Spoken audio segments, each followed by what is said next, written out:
Welcome to the Food and Drink Show with myself, Karen Morton. I'm delighted that you could join the conversation today because in the studio we have got Kieran and Kieran. Yes, you heard right. Two Kierans have set up a restaurant in Hove. It's on everyone's lips. I wanted to know more about what has made it so special and who are the two Kierans behind this wonderful venture. Enjoy. So here we are. It's very unusual in a studio to have two people with the same name, Kieran and Kieran, and both chefs as well. I mean, that is probably a first, I would imagine. Do you reckon it is? Oh, well, I'm certainly no chef. Kieran Jones, this is. I'm no chef. But Kieran Nugent, the man to my left, is the best chef I know, and and definitely unusual too. So very high claim. We'll say two people then who have come together to start a restaurant, both with the same name. Yes, that is quite a rarity. I think I haven't come across that myself. But also the fact that Kieran is such an unusual name. Mm-hmm. It's a lovely name, and the fact there's two Kierans, that twist for your restaurant is quite special, because above the door of your restaurant is Clearons. Yeah. And has anybody commented to you about that with the apostrophe? Is it one person? Absolutely. Is it two person? It's been all over sort of Facebook and whatnot. The grammar police for there was actually a lot of debate at the start. A bit of debate at the start, but I think when people realised it was two of us, then that all went away. But I think we certainly wouldn't have called it Kierans if it was just one of us named Kieran, obviously. No. But our wives kind of said, I'm Kieran's partner, and my wife sort of said, look, it's the thing. You're both called Kieran. Why don't you just go with it? It is absolutely brilliant. And the whole thing about the grammar police, that has really helped, I think, to get your name about. Because when people said, have you been to Kierans? I go, what? Where? Portland Road. Oh, great, yeah. And there's the thing about, did you not hear anything about the apostrophe with the Kierans? And really, that kind of drip feed, sometimes when you think, oh my gosh, you're getting publicity that you wouldn't normally think you're going to get, it can be the best thing, can't it? Yeah, definitely. Because it gets people talking about you. Yeah, absolutely. Yeah. And, certainly with it being an Irish name as well, the amount of the Irish contingent in Brighton and Hove have sort of flocked to us. I didn't realise there were so many Irish people in Brighton. Oh, I tell you, there's a lot of it. But it is amazing, isn't it, whenever you think about that. So the whole thing is that you both have this Irish connection. Mm-hmm. And I think that's what's, really also a lovely component in there. Yeah. So tell us a little bit about your backgrounds, where you came from. Well, I'm originally from London. My mother's Irish. My mum's from Belfast. My father is Welsh, hence Jones. But grew up here in England. So a plastic paddy, can I say that? A plastic paddy? I haven't heard that expression in ages. That's what I used to get called anyway. You are more than that. If your mother's from there, I mean, you can get a passport. So if you can get a passport, you're 100%. Oh yeah, I must get a passport. Yeah. And sort of grew up. I've only been in Brighton and Hove for the last, I think, 3 years. 2018, I moved here when I met my now wife, and when we had our two children. I moved down here away from London, away from the numbers, to relax by the sea, and never looked back really. That's where I met Kieran as well. Yeah, when we moved here. Fantastic. And just thinking about that, Kieran Jones, true Celt, Irish and Welsh there in your genes. Before you got involved in the hospitality industry, was it something you'd always been in? Since leaving school, yes. I think, my family not really, were never really into sort of food per se, but entertaining definitely. Certainly my mum's side, So I always kind of enjoyed entertaining, being in the pub basically, and and just the sort of the hubbub of it all, and the fun of Sorry, I'm babbling on here. That's all right. That's all right. Can we? And I mean, also for me to say something like, have you always been in the hospitality industry? You know, it was such a vague thing. But I do agree with you, don't you? You know, there's something about the atmosphere, having worked in pubs myself as well too, and there's the vibe, isn't it? Yeah. And particularly when you're the place that people come to on a regular basis, like welcoming them into your home. Yeah. And you're part of it, you're able to enjoy it. So really, when you're in the hospitality industry, it becomes your pastime as well as your work time, doesn't it? You have to really fully embrace it. I mean, we spend our whole day there from about 9 o'clock in the morning till about midnight every night. I see more him than I see my family. Well, you see, that's it. You become a family, don't you? Oh, totally. I think that's right. I think there's a real Irishness to. Yeah, we're a true neighbourhood restaurant. Like, it is like, people say that all the time. It is like coming to someone's house. Yeah. Very, very relaxed. Nice atmosphere, and we have the same people coming week in, week out. So I think, I think there is there's an Irishness in that sort of convivial sort of, good time sort of vibes going on there. And I think we've kind of... Yeah, it's like very, very informal. Just very relaxed, Now, because when you go on to Portland Road in Hove, and, it's not necessarily a place in the past that you would expect to have had great restaurants. There's been Danny's Eat All You Can kind of Chinese. There's a couple of good Indian. we know all about it. You go there. Great place. A couple of good Indians. Yeah. The Kismet as well too. Fantastic. Yeah, it's great. Very good.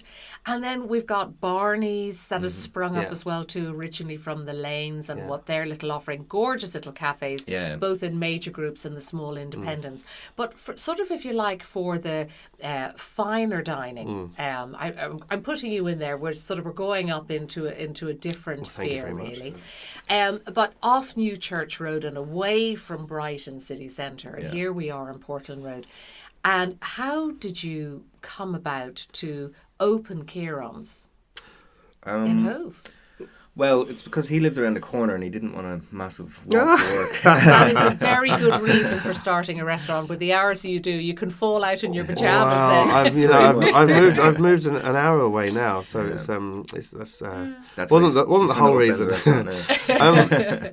Basically, I think with Portland Road, like when we were looking around, there was the venue, the site we were on was a little cafe called The Boys that I use occasionally, but honestly I just thought it was a great little space, and I just thought that it's a neighbourhood, and my background is like neighbourhood restaurants really in London, and I felt like Portland Road, although there's some lovely places like you just mentioned, was maybe lacking what we offer, and it's very residential, so the people that live here all want to have what we do on their doorstep rather than perhaps have to go into Brighton or to Church Road.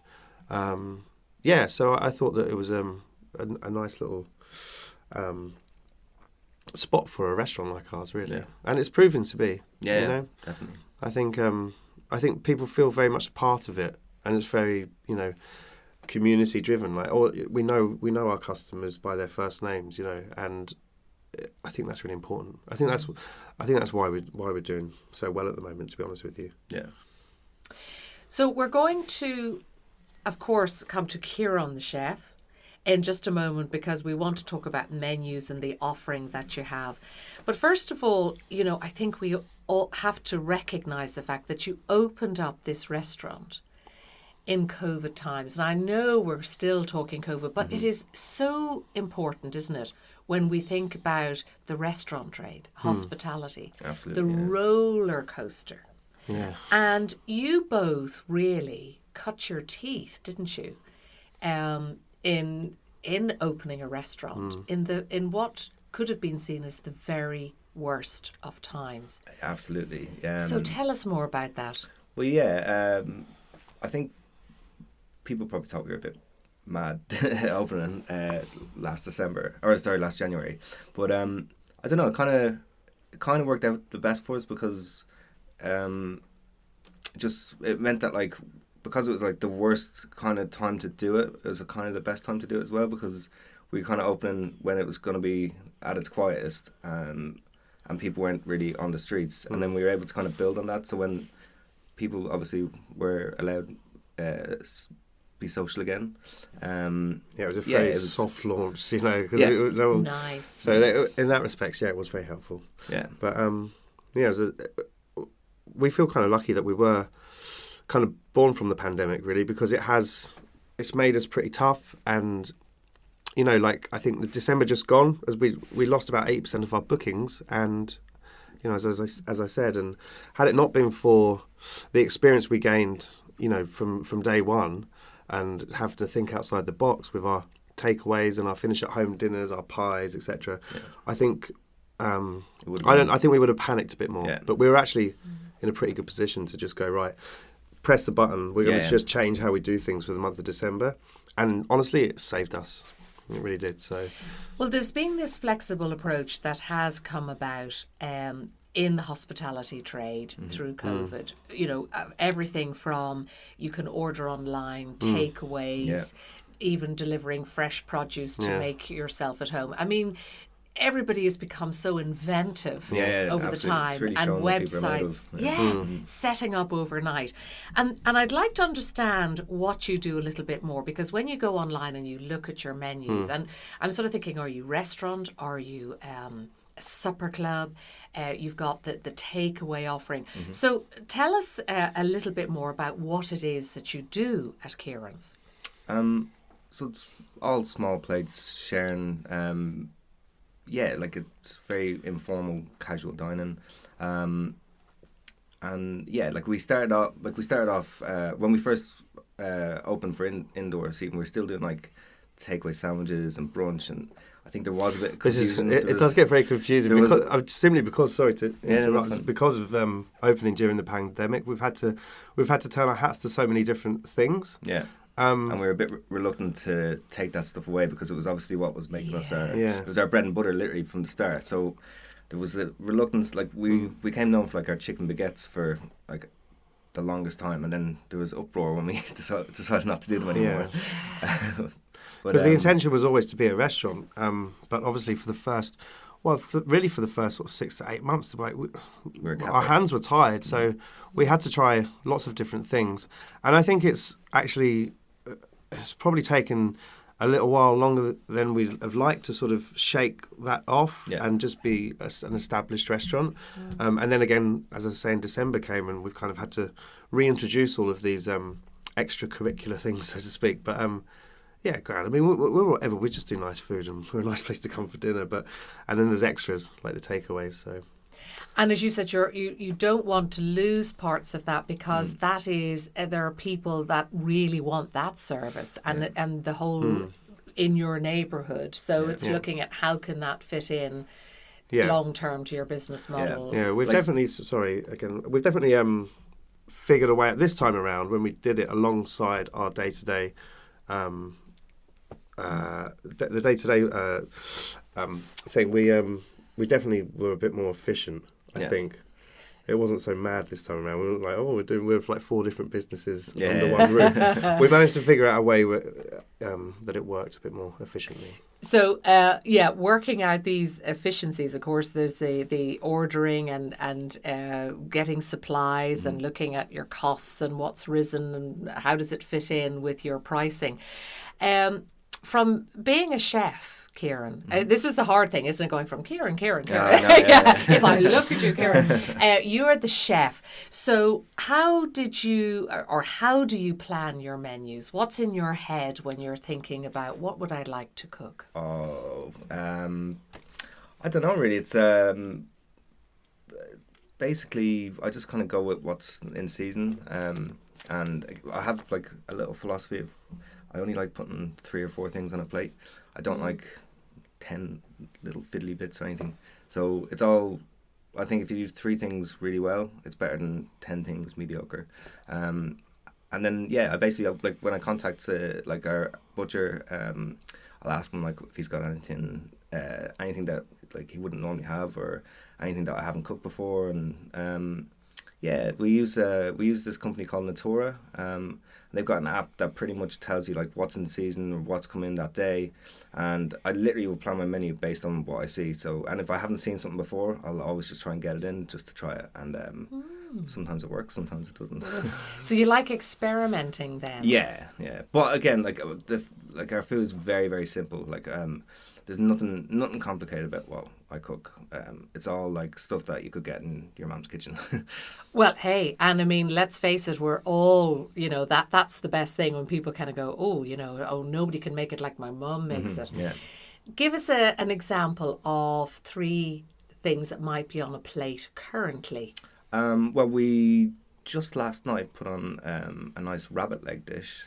So it's braised rabbit leg with chimi de rapa, which is broccoli rub, which is also braised finished with a little bit of chili, load of garlic and lots of olive oil, and then just a little saffron aioli, and that's it.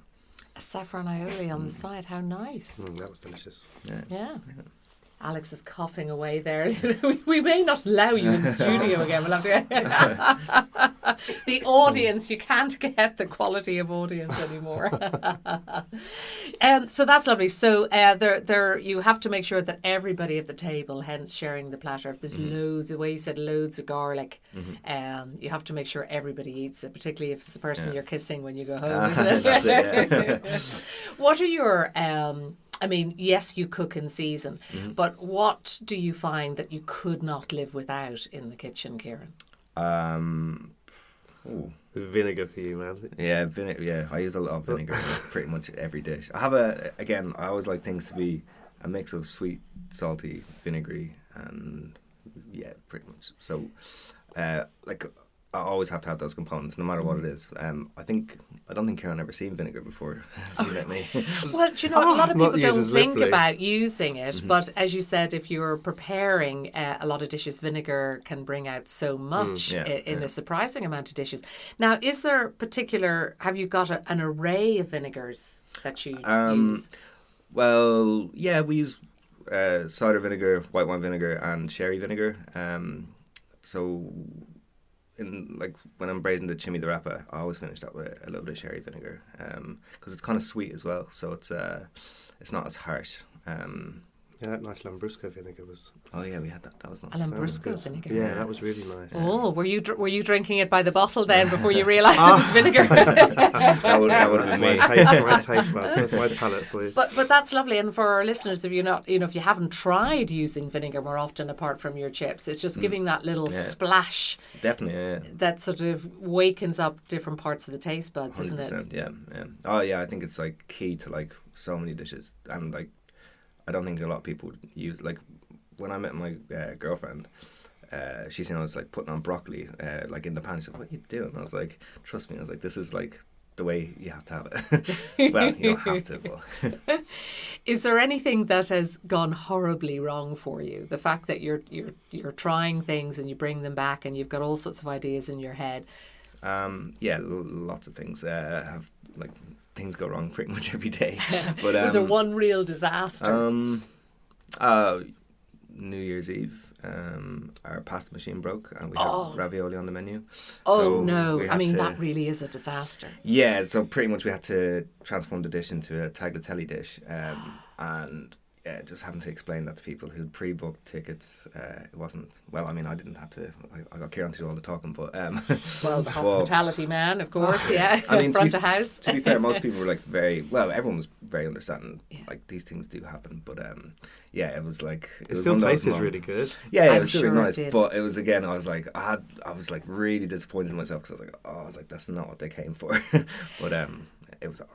Well, I think it's New Year's Eve and people are wanting to celebrate and drink wine, and whatever you produce was going to be good. I was waiting for you to say that you had to run across the road or send Kieran number... which one is 1 and 2? But send the other Kieran across to Sainsbury's, and quickly do a mad dash. Some dried penne. Ready-made ravioli. That had to happen. Well, not with dried ravioli, but I said I'd probably send Kieran to the shop more than like do anything really. Oh, Well, it's fantastic my wife's location grateful of for the that. nectar points. So. Oh, fantastic. Yeah, great. No, I mean, that's the whole thing, isn't it? That's about being part of a neighbourhood or community. Yeah. You know, that you get to share and spread the love on that. From being a chef, where did your love of food come from, Kieran? I'm not really sure because, like, even though my dad claims he's the greatest chef of all time, he's definitely lost his way. But I don't know. Like, my dad did a lot of cooking. He did all the cooking when we were growing up. But again, it was like very just simple food. My mum, she can't cook well. She can, but not very well. Okay. Yeah. But it was like we didn't really go to a lot of restaurants or anything when I was a kid. But I watched a lot of cooking shows when I was growing up, and I don't know, I always like really, really liked food, but like I was more into like street food kind of stuff for years and years.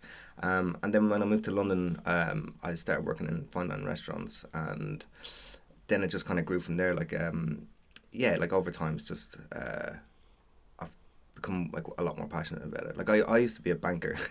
No way. Yeah, from all my sins. Gosh. Yeah. So that was it. And then, so where was your humble beginnings? I mean, where did you train? So I went to culinary school for about a year when I was 18, and then I hated it, and yeah, I didn't really have a very good work ethic. And then I just kind of like didn't really do much for about a year, just kind of the things 19-year-olds do. And then started working in a bank, and I absolutely hated that job. Like it literally was like the most soul destroying job I've ever had. And I wanted to get back into cooking, but I was like earning like really good money, and it was going to be a big challenge. And then I was at a festival, and my friend who I hadn't seen for a few years, she was saying that her boyfriend was looking for a commis chef in England, and I was like, oh. And I don't know why. I'd just broken up with my girlfriend at the time, and I was like, I don't really have anything to stay here for. So I just literally, the following weekend, went for a trial, and then 2 weeks later moved over here, and I've been here ever since. And so I worked in a cafe in London called Brickwood for about 4 months, and then I got thrown into the deep end big time because he was the head chef there. And he left to go back to work at a place called Trinity in Clapham. And he basically was like, if you want to come with me, he's like, I can get you a trial. And I got a trial. I was definitely the worst cook in the kitchen by far.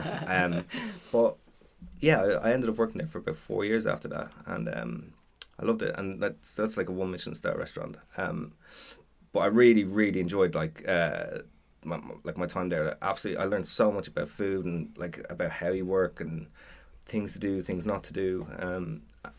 But it's not like what I wanted to cook when, like for my own place. I wanted things to be a lot more simple and laid back, and that's pretty much what Kierans is. And it's great, but you've just explained the sort of the life journey of many people. Not everybody knows exactly what they want to do, and you have to try things. I mean, I was one of those people as well. I had to try different things to find the right match. Yeah. And it is by having a go, isn't it? It's by having a go. Maybe it's helped you to balance the accounts with the restaurant. Who knows? Every experience is worthwhile. But taking a chance, the culinary school, very formal learning, that may not have been for you, but more that learning by doing. And there's a great many chefs who've said that, getting into a kitchen. And that's where the inspiration comes from. Yeah. And watching and being with other people. Has there been any chef that has really inspired you, Kieran? I mean, my old head chef, Adam Byatt, he definitely is, like, he was my biggest influence for the longest time. Like, he pretty much, when I got to work there, he was like, just forget everything you know. He's like, because you don't know anything. And I was like, all right.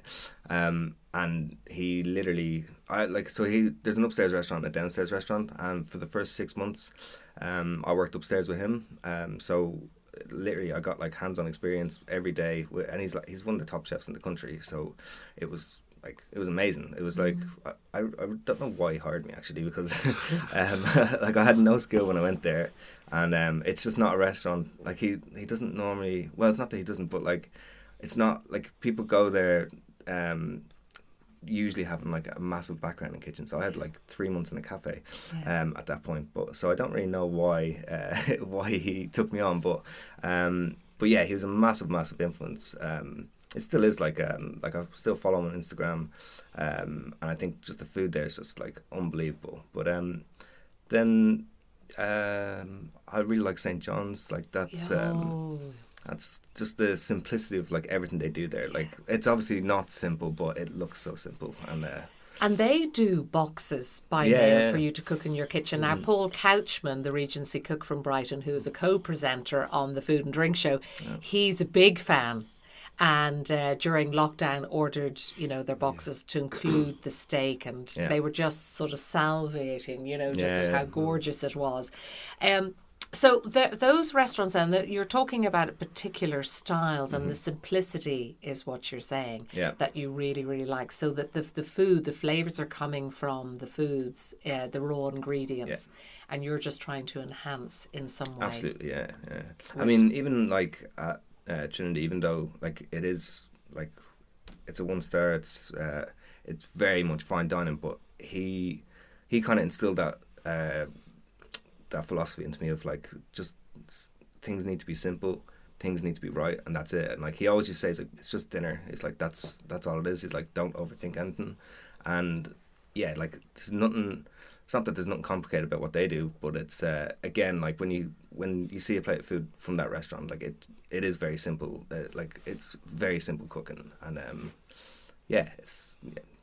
I'm just rambling now. But the whole thing is that you're making it sound easy. I think for any of us when we watch even the programs on television, whatever, I think the scary bit is for any one of us in the public. It's just the sheer numbers and volume and getting food out and hot on time, feeding people. And from my own hospitality background, when you're doing weddings and everything, the art of getting every table so no one table is waiting for too long a time, but it's high pressure even in a small restaurant environment, because people are going to leave there having had a wonderful experience or not. They're going to tell people.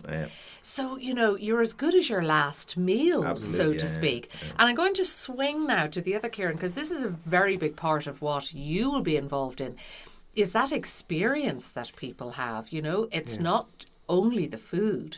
It is about how you're made to feel, that welcome, the service.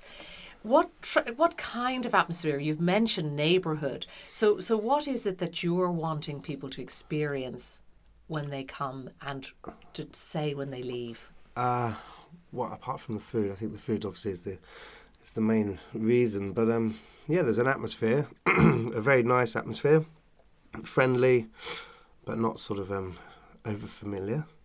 I don't know, just just really relaxed, I think, and the lighting and the music's right, and the wine's nice, and it's not too expensive, and I don't know, it's kind of hard to put into words, but there's everybody that comes there says this has been such a lovely evening, the atmosphere has been spot on. So I think atmosphere is the key to kind of like going to your friend's house for dinner, but like again, like you're very like chatty, and like he's very friendly with the. I'm good at remembering names. That's a big one. That is a really good one to have. Yeah, I'm going to tell you a wee story on that. There was a few years ago I was doing training up at the Langham. And Rue at the Langham, the restaurant there, but the head guy that ran the restaurant. And when I was talking to him, he was telling me he'd been there for many years, and people came from all over the world to work with him to study what he did. Yeah. But he had a little black book, so when he would finish on his shift and get the bus home, he would sit there and with his pen, and he would write notes about who had been in the restaurant. And you could go 5 years later and he would remember you by name, and he would also remember what you had to eat.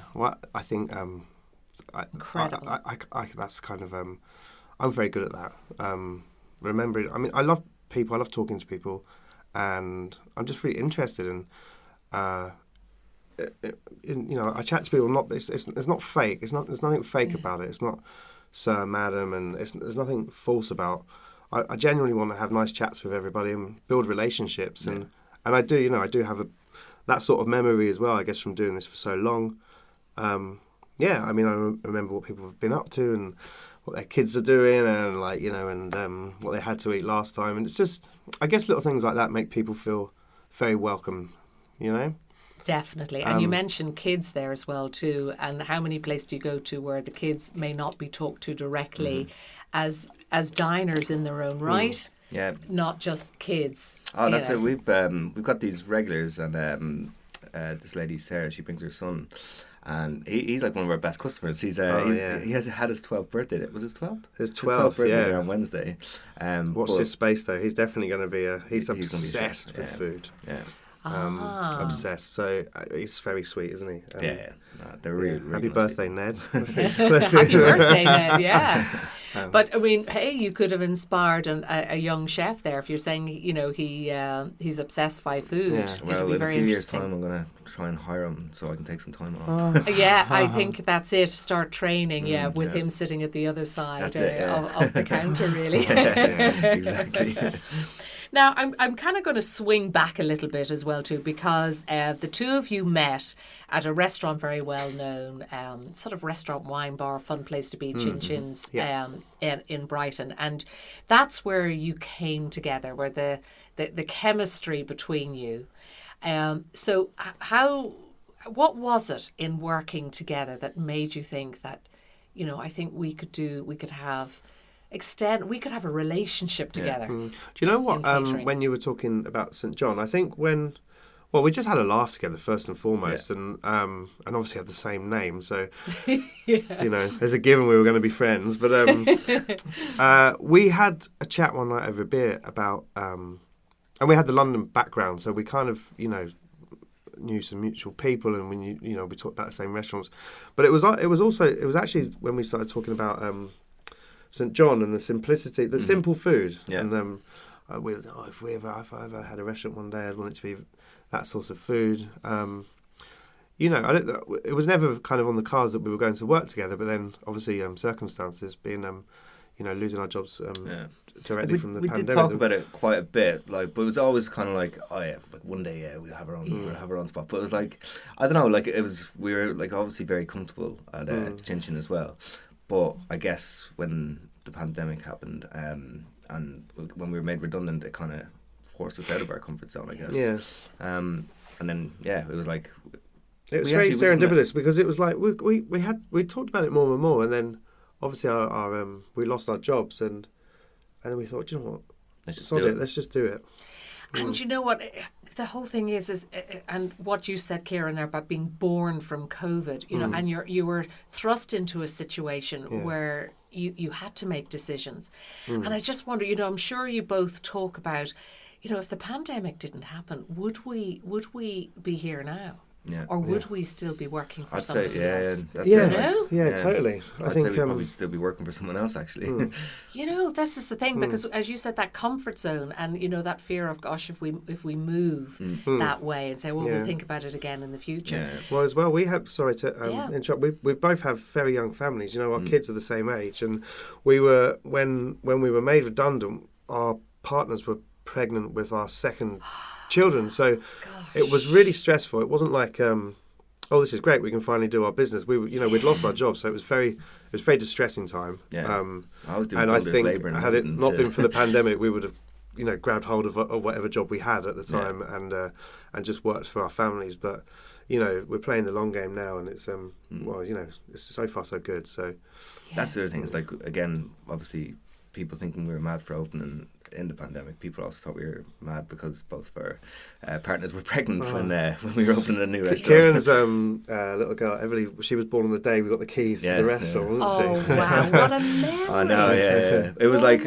I remember literally being in the hospital and Kieran texted me being like, I've just got the keys. I was like, oh God. I was like, we actually have to do this now. I was like, there's no going back. And then my missus was like, hello, I'm about to give birth and you're just on your phone there. I was like, sorry. But it was pretty crazy times.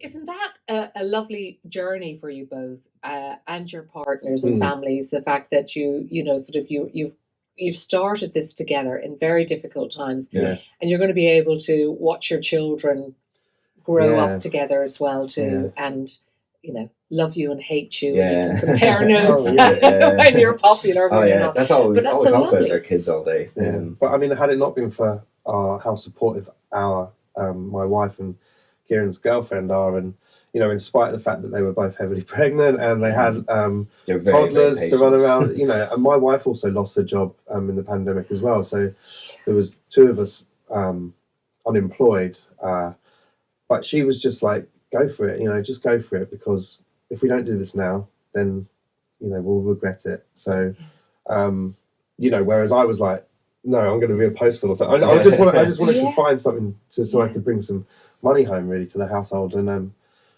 if it wasn't for her just being like, you know, a bit more sort of devil may care than me,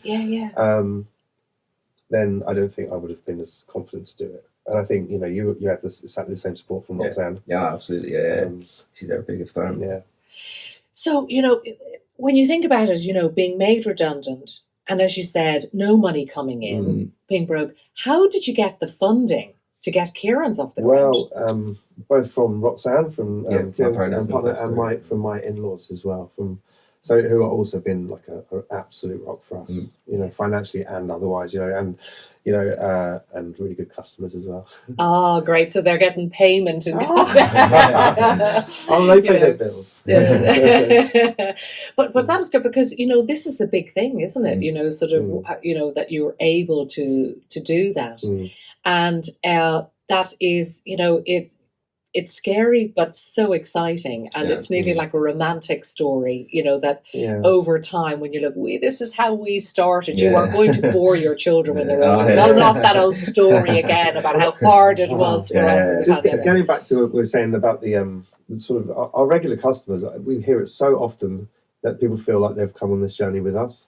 You know, because a lot of our customers started when we were simply selling them sandwiches, and then now they're coming in for dinner with their families. And I think it's been it's been you said roller coaster. It's definitely been a roller coaster, but we've been on it with our regular customers as well. A lot of them were like really surprised as well when we started doing evens, because they thought like we were just two guys running a cafe, and then when we started doing even dinners, like a lot of them were like really shocked that like this is what you're doing there. Like it's like, and like people that were like the odd time coming for a sandwich, and then now they're coming in like for dinner and wine. They're like, this is crazy. Like, you do more than make a sandwich. Kind of thing. You mentioned wines, and when I've looked at some of the feedback from your customers online, I think there was a genuine surprise with how good your wine selection was. So who gets involved in selecting wines? Honestly, we have Quaff, wine shop across the road from us.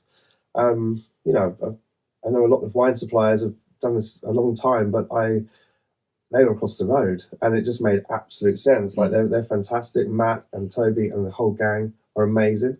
You know, they source wines for us that perhaps aren't on their shelves for the customers to buy, and we have a great relationship. It really helps as well that they are across the road, because as much as I go to Sainsbury's, I might run into Quaff mid-service if someone wants something particular. But that is great. Like there's been times where like we've run out of a wine and someone's like, oh, that's what I want, and came like back in 2 seconds. Comes back with the bottle. Very, very supportive as well, because you know it's meant that, you know, because although we had some investment, we really did this on a shoestring, and I think sometimes you know you can see that in the sort of cracks appearing on the walls of the restaurant. But you know, with using Quaff, we get that support. You know, we can get a bottle of that or a bottle of that, and it doesn't have to be these big orders.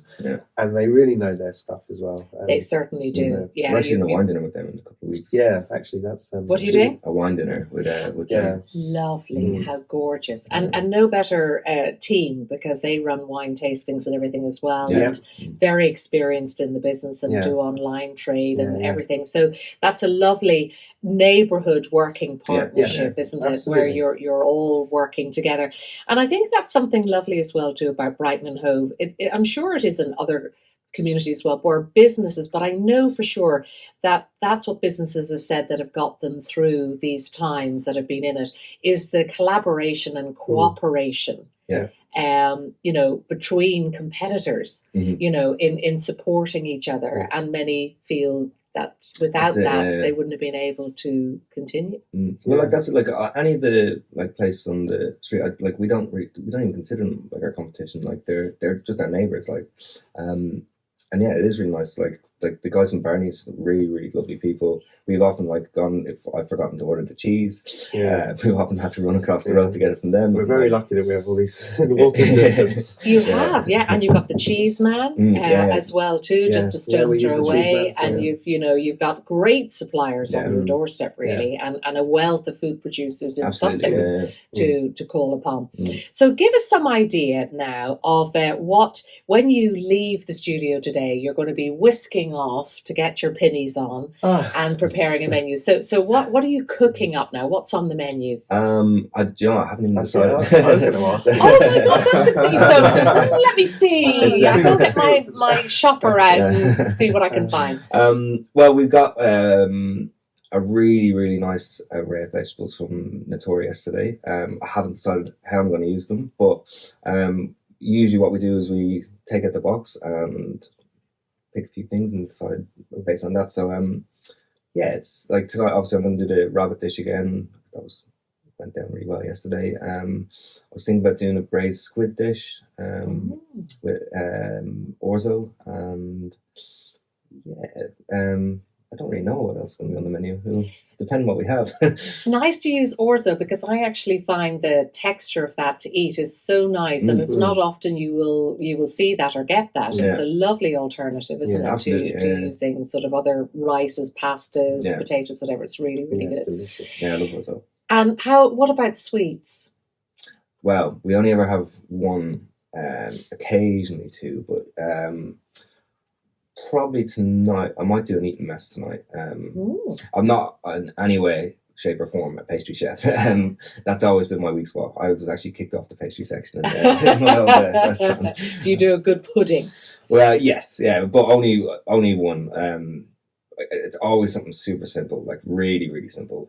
They're always the best ones. That lemon frosted, and the bergamot cheesecake was lovely last week. Yeah, and then we always have cheeses, local cheeses as well. Yeah. The cheeses are always from Sussex, because we use the cheese man, and we just get some great produce from them. So some Brighton blue and some Woodside red on tonight. Yeah. And of course, you could always cross the road to go to the Flower Pot Bakery if you were looking for some little tarts. And then you've got George from the Brighton Cacao Company. He was a pastry chef. That's his training before he started making chocolate. So do you know what? I've not met George yet. George, come and say hello. Yeah. Now, his chocolate is amazing. And Alex on production here on the Food and Drink Show can vouch for that. We are big fans. Right. And the Brighton gin truffles, if you have not had them, are exquisite. And he does a pink peppercorn chocolate, which is divine. Nice. His chocolates are very good, and how he tells the story behind them. So again, this is all on your doorstep. When if you look about what's in my neighbourhood, it's such a lovely, lovely thing to be able to have there. What are your aspirations moving forward? Just maintain busyness, I guess.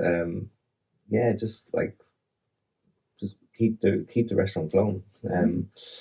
I don't know. I don't really plan too much. I don't even plan my menu ahead of time, so I certainly don't plan anything else. I think they kind of changed somewhat from when we sort of did our initial business plans, and then the lockdown that seems to last forever kind of, I wouldn't say knocked us back, as as I was saying, there's been some real positives from it. But our first year of trading, it was a bit all over the show as to what our offering was. This year's all about establishing the restaurant. Yeah. And then who knows, we're lucky in the respects that it's just the two of us. We've got some great help. We've got some a lovely young team that come in on a part-time basis, but for the most part, it's just Kieran and I. We're in a part of town with pretty low overheads, and it's kind of, we know that we just want to, slowly catchy monkeys, they say. So we just want to kind of establish ourselves this year and perhaps fix that broken window in the bathroom. Well, that is something. But then we're talking that could be part of the sort of ambience that people like, maybe, you know. So be very careful. Ask your customers, should we fix the broken window or should we leave it? Oh, but you know, do you lie in bed at night and think, gosh, you know, where Kierans number 2 might be, or growing up like a Jamie Oliver empire? Oh, absolutely. You know, we definitely have aspirations. We don't have a set plan of where we want to open next, or if it's going to be the same thing next. You know, but we've got lots of ideas. You know, we've got ideas every day. We talk about, oh, we'd like to do that, or that would be good, that'd be fun. So yeah, watch this space, I guess. But for now, we're enjoying what we're doing, and we just want to establish the restaurant as a, you know, we want to be there for a long time. You know, I think these neighbourhood restaurants, as I keep saying, they should be the sorts of places that are there for everyone to enjoy for a very long time. So yeah, make sure that's a really solid basis, and then take it from there. And once it pays for you, as you said, be in the moment and enjoy it, because if we keep, you know, if you keep planning and charging ahead, you can forget just about take this in when you consider the roller coaster that you've been on, including new babies, redundancies, and all the rest of it. You're in a place now where, you know, you're on the lips of people. You know, I go for a walk on the seafront, and you know, somebody say, "Oh, have you been to Kierans?" You know, and seriously, that is really frequent. You know, and seeing different people coming up with their feeds. Oh, you know, tweeting a photograph from where they are and their dish of food. It's really lovely at Kierans. So, you know, you're doing something that is very right. Now, I have taken up a challenge, and I need your help. We've been looking at Paul Couchman and myself looking at, you know, this whole thing about, you know, no waste. Thinking about other meats. Now, you're saying you'd like to look at what a butcher's got that might be sort of something unusual or whatever. And often that means about using the whole animal if you're a meat eater. And Paul was asking me, he's looking at old recipes because that's what he does. He looks back at history and thinks about what we can do now and what we can influences to cook for today. But we've got a tripe challenge. Oh, we haven't got any in the building. And I have agreed to accept it because the thought of it, the look of it, you know, my granny cooked it. I used to watch her boiling up milk for hours with the tripe, and I just thought, no, and loved it and thought it was delicious. I have just never put it past my lips, you know, because I just thought, I just cannot stomach the idea of it, excuse the pun, we're trying it. But anyway, I have agreed in this month that Paul is going to cook something up and try it, and I have said that I will too. I need to eat tripe this month. So if you have a piece of tripe, Kieran, what would you do with it? Oh God, I've only ever tried tripe once, and it was in an Asian restaurant. Yeah, I think Asian's a good way to go, isn't it? Lots of spices. That's probably heavily spiced. Yeah. I don't know if I'd cook it in the restaurant. I'd like to say I would, but I don't think there'd be a massive demand for tripe. And again, with the wastage, I think it would end up going a lot of it would get wasted. I don't really know how to, like, again, the only way I know how to cook it is from my dad talking about it, because my dad absolutely loves it. Because again, it's so full of goodness too. Yeah. But the way they used to cook it was, again, like, boil it in the milk, bay leaf and peppercorns. I don't really know what else you'd do with it, apart from like cover it in a lot of soy sauce and but it is that it would appear to be, it's that, you know, slow cooking to bring out the very best of the flavors. And, you know, I wonder, this is the whole thing, is it with the milk and the herbs and seasoning, is that really the best? I think the Asian style, as you said, I think that could be a way to go. And then I've seen recipes where it's cooked sort of a bit more like a stew and with tomatoes and maybe chorizo and stuff in there as well. Nice. But it could be, but I feel then I'm cheating because I'm really covering it up and disguising it, you know, a bit like holding your nose. And I'm just wondering, you know, what could be the thing to go. What do you think? Well, I used to work with this lovely fellow, Matthias, Polish chef, and crack open a big old jar of tripe like on a weekly basis and sort of wave it in my face. So it's not for me, thank you. So a bit like pickled eels, really. Exactly. They were having it from the Eastern, so maybe looking at the Eastern European way of what do they do. Yeah, I think it was almost soused, I guess. I don't know, but it wasn't too appetizing. So I don't really know if I was cooking tripe, I don't know if I'd want it to be the front and centre of the dish. I'd probably want it to be hidden away, even though that might be cheating. That's probably the way I'd like to eat it. Yeah, and then I suppose if it's sort of thinking about it, people go, oh no, I'm not sure I want to eat tripe, but I wonder what other name you could give the dish that would disguise it, and then people would be surprised. If you do, I don't know if you want to be surprised by tripe. No. well, funnily enough, there's that Netflix series, Emily in Paris. Have either one of you watched it? I know it's a real Netflix thing. My wife likes that one. Oh yeah. Well, in the last series, which was the new series, but I've watched it all now, sort of in a blitz. The chef there had decided on the menu there was going to be tripe, and the investor said absolutely no way, but he wanted it. He was a partner as the chef, and he cooked it up and he served it, and you could see the investor looking at him with those devil eyes, like, how dare you serve this to the table of people. So the chef was in the kitchen, and the investor walked out, can't remember his name, and you thought he was going to really read the riot act, and he just said that it was one of the best things he'd ever tasted. Yeah. So I was thinking, what way did he go? So I'm going to leave you with that. If you come up with any inspiration, you go, Karen, will you run down the road? Because I live only around the corner. Yeah. Listen, I think I've got it, because I have to embrace as a special when you come for dinner.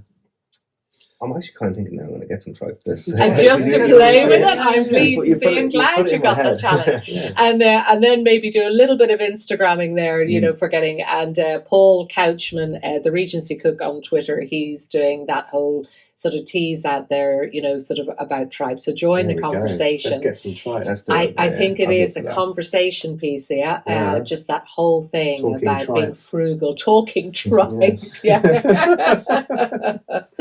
Oh, it's just so fantastic. So just for anyone that is with us here with our conversation around the table, tell us a little bit about your opening times and about how to book with you. Well, we open... They change on a daily basis. Again, like our menus, they've adapted over time. But currently on every Wednesday, we do a supper club, which is a set menu and an opportunity people can bring their own bottle, bring their own wine or beer, whatever you want to drink on a Wednesday. We when we started out, obviously we didn't have a license to start with, but also we kind of felt like it was a nice thing, again, getting back to the sort of neighbourhood restaurant thing, and being just a nice opportunity for people to sort of spend a little less money if they want to come on a weekly basis. It's they're always really fun. It's great fun. It's actually probably our busiest night of the week now because it's a set menu, and you just come in, you sit down, we'll open your bottle for you and feed you really. So that's Wednesdays. Thursdays, dinner.